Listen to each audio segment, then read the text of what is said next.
Hi everyone. In this volume, we will discuss the replies of informal invitation or informal replies of invitation. So, in this volume, we are going to discuss the format of informal reply of an invitation. The format of informal reply and informal letter are same. Means there is no any difference between informal reply of an invitation and informal letter. First of all, we write the address of sender or sender's address. Means the person who is writing reply of the invitation, we write the address of that particular person in the starting of the invitation.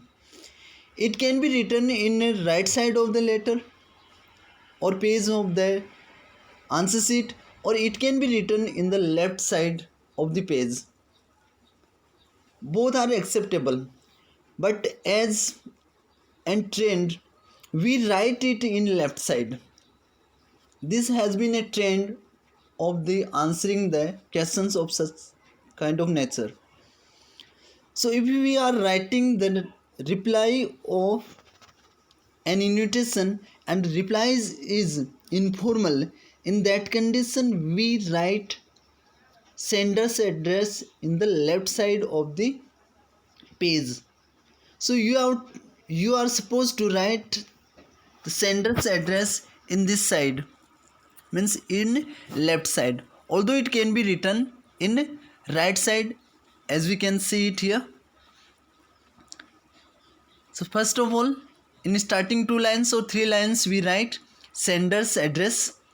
After that we write date is also written in left side, just down the sender's address. After date we write salutation means then some words which are used to address the person who is going to receive the reply. So here we write then salutation for the addressing.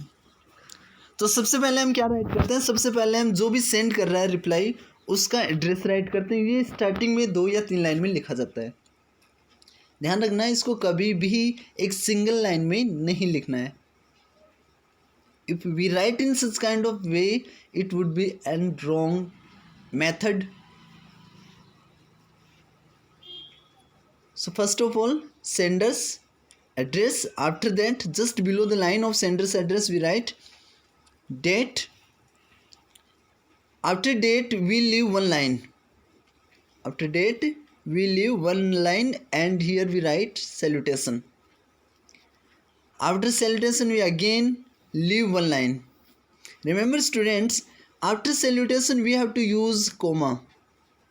After salutation we have to use comma. Generally this is left out, which is a wrong method or way. Here we are accepting the invitation. In this example, the receiver is accepting the invitation. It is really pleasant to know that your loving daughter Suchitra's marriage is being solemnized at Udaipur on December 15, 2016. Thanks a lot for inviting us to attend the wedding. I will be present on the auspicious occasion with my better half to wish the newlywed couple a very happy married life. We shall reach Udaipur by the Chetak Express which leaves Delhi at 8 am. Yours sincerely, Vipul Bhatia. This is the body of this reply. In this body we see there are some common things which are used in every reply, whether we are refusing or accepting the reply. And what are these? These are first of all, address of sender means sender's address. After date, after that salutation. After leaving one line we start writing the message. In starting line, we can write this line which has been written after second. Thanks a lot for inviting us to attend the wedding. Okay. And I am really pleasant to know that your loving daughter Suchitra's marriage is being solemnized at Udaipur on December 15, 2016. Maybe this language is a little bit different or difficult, but you can use simple language also. और वो जो simple language वो किस तरीके से हो सकती है, यहाँ से हम स्टार्ट करेंगे. Thanks a lot for inviting us to attend the wedding. Friends, हमेशा याद रखना, जब भी हम किसी को रिप्लाई राइट कर रहे होते हैं तो सबसे पहले हम थैंक्स वाली स्टेटमेंट लिखते हैं. Thanks a lot for your kind invitation, या फिर thanks a lot for inviting us to, आगे सेरेमनी का नाम लिख देते हैं. तो ये फिक्स लाइन है. जब भी हम एक्सेप्ट कर रहे हैं या फिर रिफ्यूज़ कर रहे हैं किसी भी इनविटेशन को, तो ये लाइन कम से कम आपको आनी ही चाहिए, क्योंकि यही बार बार हर रिप्लाईज में रिपीट होने वाली लाइन है. अगर एग्ज़ाम में हमें कुछ नहीं आ रहा है, मतलब जो थीम है उस क्वेश्चन की उसके बारे में हमें पता ही नहीं चल रहा है, फिर भी हम अच्छे से मार्क्स ला सकते हैं. वो कैसे? सबसे पहले हम इनविटेशन में जो भी मेंशन किया गया एड्रेस वो राइट कर देते हैं. अगर यहाँ पे इनविटेशन में जो एड्रेस है वो मेंशन नहीं है, उस सिचुएशन में हमें एग्जामिनेशन हॉल लिखकर नीचे सिटी का नाम मेंशन कर देना है. जैसे लिख दिया हमने एग्जामिनेशन हॉल और नीचे सिटी का नाम लिख दिया हमने सीकर, तो एग्जामिनेशन हॉल सीकर. उसके नीचे हमें राइट कर देनी है जो डेट जिसको हम वो इन्विटेशन राइट कर रहे हैं, जिस दिन हम एग्ज़ाम दे रहे हैं, केवल वही डेट हमें मेंशन करनी होती है इसमें. उसके नीचे सैल्यूटेशन लिख दिया हमने, तो वन पार्ट तो कंप्लीट हो गया है. फिर सेकंड पार्ट यहाँ से शुरू होता है जो उसका मैसेज है, तो 1 मार्क तो इसका मिल जाता है जो यहाँ पे हमने एड्रेस लिखा है, और लास्ट में 1 मार्क हम जो सब्सक्रिप्शन राइट किया है उसका मिल जाता है, और 2 जो मार्क्स होते हैं वो इसकी बॉडी के होते हैं. तो इस तरीके से डिवाइडेड होता है. अगर हमें ये बॉडी भी नहीं आ रही है, कुछ ही आ रही है मान लो, तो हम अच्छे से एड्रेस लिख के और इसका जो सब्सक्रिप्शन है और सिग्नेचर है वो राइट करके भी हम हाफ मार्क्स तो गेन कर सकते हैं.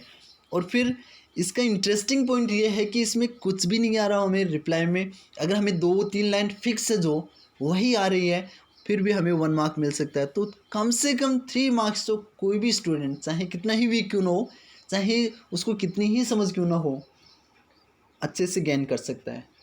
यही इस टॉपिक की ब्यूटी है एक तरीके से. तो हमने सबसे पहले क्या राइट करना है, thanks lot for inviting us to attend the ceremony, इस तरीके से. और फिर अगर आप एक्सेप्ट कर रहे हो तो आप लिखोगे surely I will be there to attend the occasion with my parents, with my better half, with my family. जो भी आपको राइट करना है यहाँ पे हम राइट कर सकते हैं. और किस लिए? To wish the newly wed couple a wish very happy married life. और जो न्यूली मैरिड कपल है, यहाँ पे हम मैरिज के बारे में बात कर रहे हैं, तो हम यहाँ पे राइट कर देंगे to wish the newly wed couple. अगर बर्थडे के बारे में होता तो लिख देते विश द बर्थडे बॉय या बर्थडे गर्ल. तो इस तरीके से हम सिंपल वे में राइट कर सकते हैं. ठीक है. जो मेंशन करने वाली बातें हैं वो क्या है, इसमें हमने मेंशन किया है प्लेस और डेट. तो यहाँ पे आप चीज़ों को मेंशन करोगे इस तरीके से, पहले आप राइट कर दोगे day, after that we have to mention date, and after that venue. So these things must be written in a reply और इन्विटेशन. तीनों चीज़ों को कम से कम हमें मेंशन करना ही है, हर एक रिप्लाई हो चाहे हर एक इन्विटेशन हो, उन सब में. ये कॉमन थिंग्स हैं जो हमें हर एक रिप्लाई में या इन्विटेशन में राइट करनी है.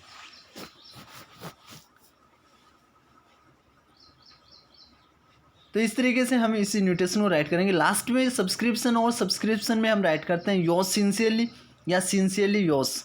जब हम योर्स सिंसियरली राइट करते हैं तो कोमा यूज़ नहीं करते हैं, और सिंसियरली योर्स राइट करते हैं तो उसमें हम कोमा यूज़ करते हैं. ध्यान रखना, फर्स्ट वाला जो वर्ड होगा वो उसका फर्स्ट लेटर कैपिटलाइज होगा, और जो सेकंड वर्ड होगा वो स्मॉल में ही राइट किया जाएगा. अगर हम सिंसियरली योर्स लिखते हैं तो एस कैपिटलाइज होता है, क्योंकि ये फर्स्ट वर्ड का फर्स्ट लेटर है, तो एस कैपिटलाइज होता, और फिर उसके बाद योर्स लिख के हम कोमा का यूज़ कर देते हैं. नीचे हम सिग्नेचर करते हैं, मीन्स जो भी राइटर है, जो भी सेंडर, उसका साइन या उसका नाम लिख देते हैं.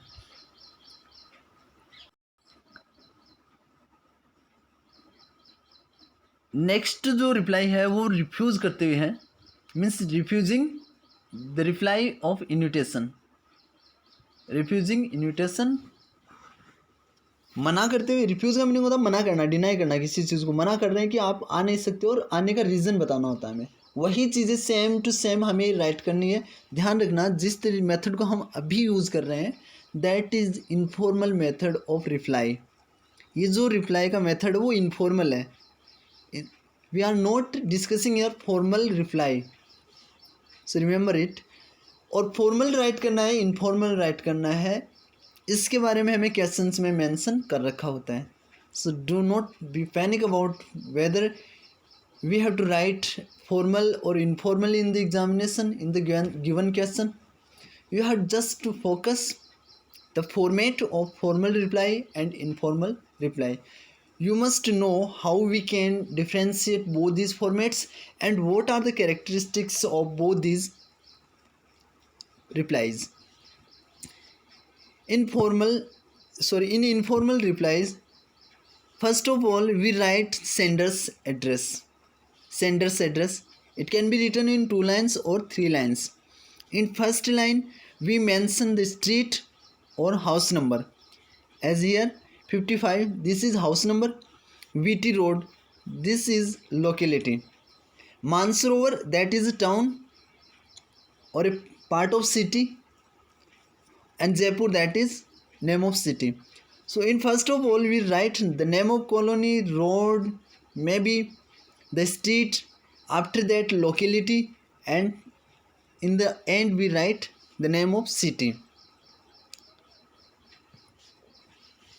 तो सबसे पहले हम जो स्मॉल थिंग है उसका नाम लिखते हैं, उससे बड़ी जो चीज़ होती है लोकेलिटी उसका नाम लिखते हैं, और उससे बड़ी जो है वो सिटी। ध्यान रखना, हम मेंशन करना चाहते हैं अगर स्टेट को तो वो ब्रैकेट्स लगाकर सिटी के बाद में राइट कर सकते हैं। This is sender's address, and as you know it very well that we can write it in left और right, in both sides.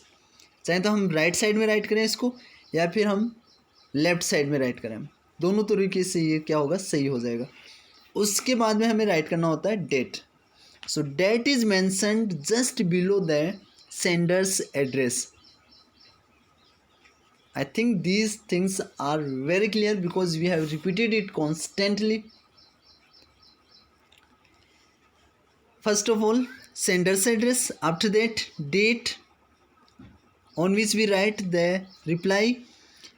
After leaving one line we write salutation. उसके बाद में हमें salutation राइट करते हैं। salutation का meaning होता है संबोधन। जिसको भी हम राइट कर रहे हैं उसका नाम मेंशन करते हैं उसमें, या उसकी पोस्ट को मेंशन करते हैं।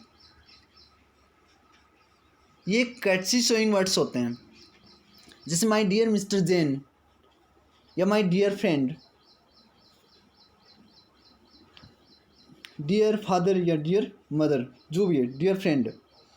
तो यहाँ पे हम कर्टसी शो करने के लिए उनके नेम को या उसकी पोस्ट को मेंशन करते हैं। फिर उसके बाद में एक लाइन छोड़ देते हैं। यहाँ पे 1 लाइन लीव करनी है, आपको ध्यान रखना। लाइन हम 2 जगह लीव करते हैं जब भी हम रिप्लाई राइट करते हैं इनफॉर्मल वे में। First after date and second line after salutation. Thanks for inviting me to inaugurate the 11th inter-school hockey tournament to be held in your school from the 15th of October. First line is related to thank.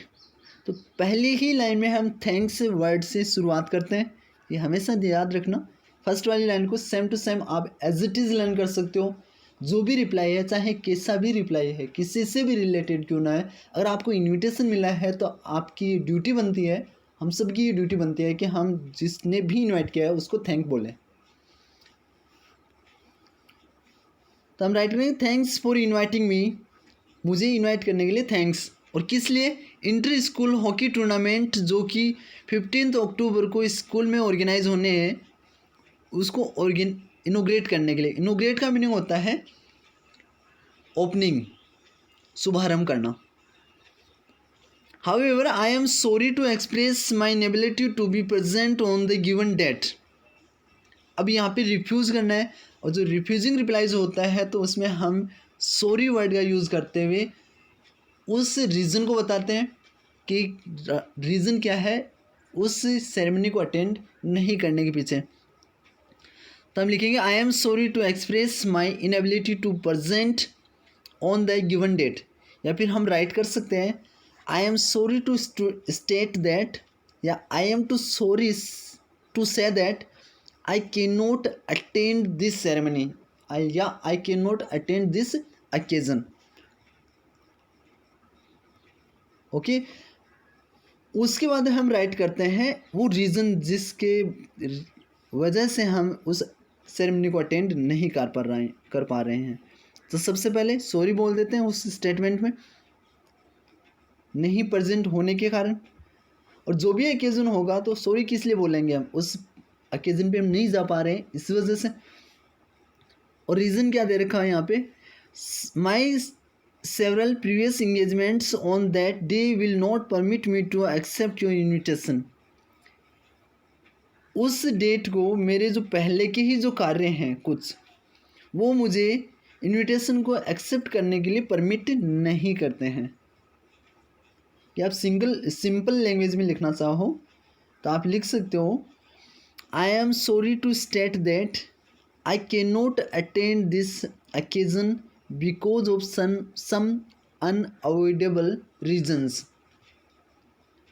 या फिर sorry to state that I cannot attend this occasion because of some private reasons. और last में ये line जब भी आप लिखते हैं इनविटेशन का रिप्लाई रिफ्यूज़ करते हुए, तो ये लाइन लिखना बेटर माना जाता है। इनकन्वीनियंस कोज्ड इज रिग्रेटेड, जो भी असुविधा हुई है उसके लिए पश्चाताप है। Okay, so this line is also mentioned when we are refusing an invitation, and in last we write subscription in which you write yours sincerely या sincerely yours, एंड उसके बाद में जो भी सिग्नेचर होता है, जो भी पर्सन राइट कर रहा है इस इन्विटेशन को, उसका नाम लिख दिया जाता है। नेक्स्ट एग्जाम्पल, वही रिफ्यूज़ करते हुए वापस रिप्लाई राइट कर रहे हैं हम। And first of all we know that we write sender's address. सबसे पहले हम राइट करेंगे सेंडर्स एड्रेस। इस बात को बहुत बार रिपीट किया जा रहा है क्योंकि यहाँ पे मिस्टेक होती रहती है बच्चों से, तो इस चीज़ को आप हमेशा ही माइंड में रखिए। जब भी आप इनफॉर्मल रिप्लाई राइट कर रहे होते हैं उसमें सबसे पहले हम जो चीज़ राइट करते हैं वो होता है सेंडर्स एड्रेस। कई बार फॉर्मल रिप्लाई और इनफॉर्मल रिप्लाई को मिक्स कर दिया जाता है, एड्रेस नहीं लिखा जाता है, या फिर डेट मेंशन नहीं की जाती है, या फिर उस तरीके से राइट कर दिया जाता है जिस तरीके से हम फॉर्मल रिप्लाई राइट करते हैं। तो एक चीज़ हमेशा माइंड में रखना, जब भी आप इनफॉर्मल रिप्लाई राइट कर रहे हो तो उसमें जो फॉर्मेट यूज़ किया जाएगा वो इनफॉर्मल लेटर का ही फॉर्मेट यूज़ किया जाएगा। First of all we write sender's address. Sender's address इसमें दे रखा है जैसे C17/4K, ये इसकी सिटी का जो स्ट्रीट है उसका नाम हो गया है, जो हाउस नंबर है उसका नाम हो गया है। उसके बाद में जो भी प्लेस है, जो भी टाउन है या जो भी लोकेलिटी उसका नाम आ जाता है। जैसे यहाँ पे दे रखा है साहूकारपेट, और लास्ट में हम राइट करते हैं नेम ऑफ सिटी जो कि चेन्नई है। तो ये तो हो गया इसका एड्रेस ऑफ सेंडर या फिर Sanders address. After sender's address just below the sender's address, बिल्कुल नीचे वाली लाइन में, वहाँ पे हम राइट करते हैं डेट। और स्टूडेंट्स एक चीज़ और याद रखना, जब भी हम इन एड्रेस को राइट करते हैं तो ये बिल्कुल एक सीधी लाइन में होने चाहिए। All must be in a straight line. We just can not write that first line has been written here and second line will start from here and third line from here. and date we are writing here. So this method can be considered wrong. ये गलत तरीका माना जा सकता है, क्योंकि जो भी हमें राइट करना होता है वो केवल और केवल एक स्ट्रेट लाइन में राइट करता है। जहाँ से पहली लाइन शुरू हुई है जस्ट उसके नीचे से सेकंड लाइन स्टार्ट होनी चाहिए। ये एक अच्छे रिप्लाई का या एक अच्छे लेटर का सिंबल होता है। चाहे हम लेटर राइट कर रहे हैं, चाहे वो फॉर्मल हो इनफॉर्मल हो, चाहे हम रिप्लाई राइट कर रहे हैं या फिर इन्विटेशन राइट कर रहे हैं, वो जो लाइन हमने स्टार्ट की है जस्ट उसके नीचे वाली लाइन से हम दूसरी लाइन स्टार्ट करते हैं। हालांकि फॉर्मल जो रिप्लाई है या फॉर्मल इन्विटेशन उस पर ये बात लागू नहीं होती है, क्योंकि उसका फॉर्मेट थोड़ा सेपरेट होता है ब्यूटिफिकेशन के रीजन से। After date we write salutation. Salutation वही एड्रेस, जो भी एड्रेस है उसको हम संबोधित करते हुए लिखते हैं। यहाँ पे हमने एक फ्रेंड को लिखा है और इसमें लिखा है हमने डियर रवि या माय डियर फ्रेंड, इस तरीके से भी हम राइट कर सकते हैं। सैल्यूटेशन का भी एक चीज़ आपको माइंड में रखनी है, वो क्या है, अगर फर्स्ट और लास्ट जो भी वर्ड्स होते हैं, means first and last words ये जो होते हैं इनके फर्स्ट लेटर्स जो होते हैं वो कैपिटलाइज होते हैं। Means the first letters of first and last words are always capitalised. ये हमेशा कैपिटल लेटर में लिखे जाते हैं। जैसे डियर में फर्स्ट लेटर हो गया है डी, कैपिटल है, और लास्ट वर्ड है रवि, उसका फर्स्ट लेटर आर है, वो भी कैपिटलाइज है। वैसे भी रवि जो है वो प्रॉपर नाउन है, और प्रॉपर नाउन के जो भी लेटर्स होते हैं स्टार्टिंग के वो कैपिटलाइज होते हैं। अरे ऐसा होता डियर फ्रेंड, उसमें भी डी का, डियर का डी और फ्रेंड का एफ कैपिटलाइज होता। I am indeed thankful to you for inviting me to attend the wedding of your elder brother Sumit. सबसे पहली लाइन जो लिखते हैं हम थैंक्स बोलते हुए लिखते हैं, या तो आप अलग अलग फॉर्मेट्स इसमें यूज़ किए गए हैं। हमने कल एक एग्जाम्पल देखा था, आज हम 3 एग्जाम्पल्स देख रहे हैं। उन सब में जो फॉर्मेट है थैंक्स बोलने का, जो वर्ड्स हैं वो अलग अलग है। आपको किसी भी एक सेंटेंस को चूज़ करना है और उसी को माइंड में रखना है, अलग अलग फॉर्मेट्स यूज़ करने ही नहीं है, क्योंकि हमें एग्ज़ाम में एक ही रिप्लाई दे रखा होता है और हमें केवल और केवल एक ही आंसर राइट करना होता है। तो हमें अलग अलग तरीके से लिख के टीचिंग नहीं करवानी है, वहाँ पे केवल और केवल हमें इम्प्रेसिव एक रिप्लाई राइट करना है, और उसके लिए हमारे लिए जो एक लाइन है वो पर्याप्त होगी। सो यू आर सपोज्ड और advised to stick with only one sentence which must be your answer while writing the answer in the examination. So I am indeed thankful to you for inviting me to attend the wedding of your elder brother Sumit. इसको हम दूसरी तरीके से right कर सकते हैं, thanks a lot for inviting me to attend the wedding of your elder brother Sumit. Okay, it is an auspicious occasion both for you and your family.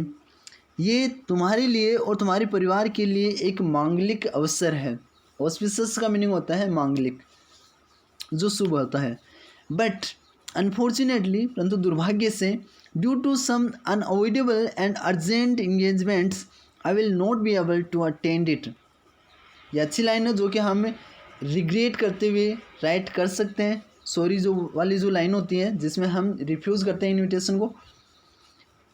But unfortunately, परंतु दुर्भाग्य से, due to some unavoidable and urgent engagements, कुछ अपरिहार्य और आवश्यक कार्यों की वजह से मैं इसको अटेंड करने में असमर्थ रहूँगा। अनअवॉइडेबल मीन्स जिसको हम अवॉइड ही नहीं कर सकते हैं, something that can not be avoided, अपरिहार्य। Kindly give my heartiest congratulations and accept a small gift that I am sending for the newlywed couple. यह लाइन भी बहुत शानदार है। Kindly give my heartiest congratulations, जब भी आप किसी ओकेजन पे नहीं जा पा रहे हैं और हमें रिप्लाई राइट करना होता है, तो ये लाइन हमें 100% ही राइट कर देनी चाहिए। अच्छा इंप्रेशन रहता है इसका। Kindly give my heartiest congratulations, congratulations की जगह पे हम विशेज राइट कर सकते हैं, ठीक है। एंड या फिर ब्लेसिंग्स राइट कर सकते हैं। Kindly give my heartiest congratulations, blessings या विशेज। तीनों वर्ड्स में से एक राइट करते हैं।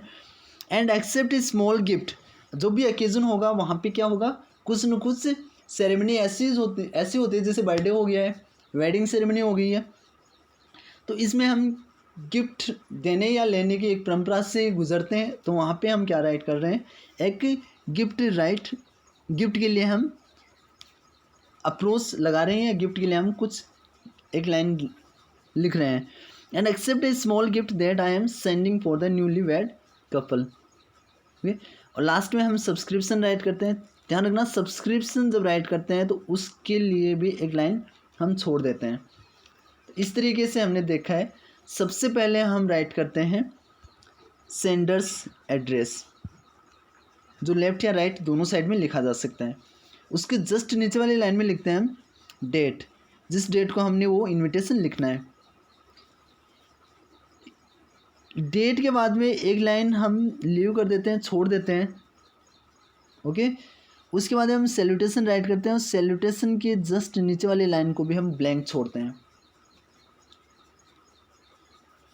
फिर जो रिप्लाई होता है उसकी बॉडी लिख दी जाती है, और बॉडी जब कंप्लीट हो जाती है तो उसके बाद में हम एक लाइन वापस छोड़ देते हैं, और एक लाइन छोड़ने के बाद में हम जो सब्सक्रिप्शन होता है वो राइट करते हैं। इस तरीके से हम देखते हैं इसके 4 पार्ट्स होते हैं। फर्स्ट जो उसका स्टार्टिंग है, जिसमें हम एड्रेस को और डेट को शामिल करते हैं, फिर एक लाइन छोड़ देते हैं। फिर नेक्स्ट वाला होता है सैल्यूटेशन इसका, फिर वापस से एक लाइन छोड़ देते हैं। 2 पार्ट हो गए। Third part is body of the reply, after that we leave 1 line again, और ये जैसे ही बॉडी कंप्लीट होती है, थर्ड पार्ट कंप्लीट होता है, हम फोर्थ वाले पार्ट पे आते हैं, और फोर्थ वाले पार्ट के लिए भी हम एक लाइन छोड़ देते हैं। तो हर एक पार्ट के बाद में हम एक एक लाइन लीव करते रहते हैं। First of all we leave 1 line after date, then we leave 1 line after salutation, and then we leave 1 line after body of the reply. So students, learn these formats and do not be confused between formal and informal replies. These are very simple, and there are fixed lines which can be learnt to give an effective reply. Attend करना है या refuse करना है, उसमें एक चीज़ common है। First वाली line जो होती है उसमें हम थैंक्स बोलते हैं, थैंक्स बोलते हुए वो रिप्लाई स्टार्ट करते हैं। फिर उसमें ओकेज़न को मेंशन कर सकते हैं, डेट मेंशन कर सकते हैं, डे और टाइम मेंशन कर सकते हैं। ठीक है, नेक्स्ट वाले जो पोर्शन होता है उसी बॉडी का, उसमें हम या तो एक्सेप्ट करते हैं तो हम एक लाइन लिखते हैं, I am glad to inform you that I will definitely be there with you to attend the ceremony, या I will surely attend the ceremony, या I will surely be there with my family to attend the ceremony. इस तरीके से एक line लिखते हैं अगर हम एक्सेप्ट कर रहे होते हैं। ठीक है, अगर हम रिफ्यूज़ कर रहे हैं तो हम लिखते हैं sorry to state that I am unable to attend this ceremony due to some unavoidable and urgent engagements, ये राइट कर सकते हैं। या फिर sorry to state that I can not attend this ceremony because of some unavoidable reasons. जब हम accept करते हैं तब यहाँ पे विशेष भी राइट कर सकते हैं, हार्टली कॉन्ग्रेचुलेशंस या हार्टली विशेष टू, और उसके बाद में जिसके लिए सेलिब्रेशन किया जा रहा है उसके लिए, जैसे मैरिज सेरेमनी हो गया तो न्यू वेड कपल हो जाएगा, बर्थडे है तो बर्थडे बॉय या बर्थडे गर्ल के लिए हो जाएगा, इनॉग्रेशन हो रहा है तो उस नए कार्य के लिए हम उसको विशेष दे सकते हैं, जो भी रिसीवर है उस रिप्लाई का उसको। अगर हमने रिफ्यूज़ किया तो हम लिखेंगे वही line, kindly give my heartiest congratulations और विशेष। ठीक है, and sorry for the inconvenience, और जो भी असुविधा हुई है उसके लिए हम सॉरी बोल देते हैं। लास्ट में वही चीज़ वापस राइट कर देते हैं जिसको हम सब्सक्रिप्शन के नाम से राइट करते हैं। और यहाँ पे इनफॉर्मल जब भी होता है तो हम यहाँ पे एक ही चीज़ लिखते हैं, योर्स सिंसियरली या फिर योर्स सिंसियरली योर्स। इन दोनों में से एक को हम चूज़ करके राइट कर देते हैं। लास्ट में नेम राइट कर देते हैं जो भी राइटर है, सेंडर है। So I hope that you have understood these formats. You are supposed to watch the full video so that you can understand the concept clearly.